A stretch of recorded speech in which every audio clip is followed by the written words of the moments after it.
वही समाज ने फिर मेरी बेटी को टारगेट किया गया, फिर उसके फोटो लगाकर उसके नाम रख के गाना गाया गया। अब मैं क्या करूं बताइए? आप जो करता है उसके लिए करिए,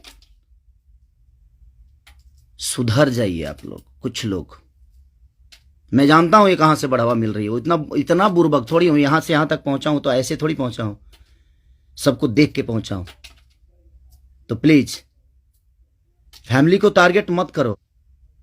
अब वो समाज कहां गया जो हथियार लेकर खड़ा था? आपके भी घर में बेटी बहन है, मैं भी किसी बेटी का बहन भाई हूं।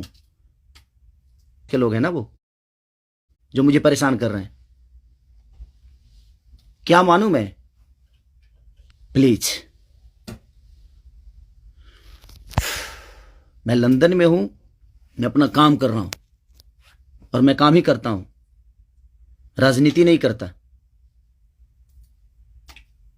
ये समाज उस बार सिर्फ खड़ा हो गया था कि इस समाज के बेटे को मारा गया है तो उसके गलतियों पे मारा गया था। अब वो समाज क्या कर रहा है? आज उसी ने, फिर वही समाज ने फिर मेरी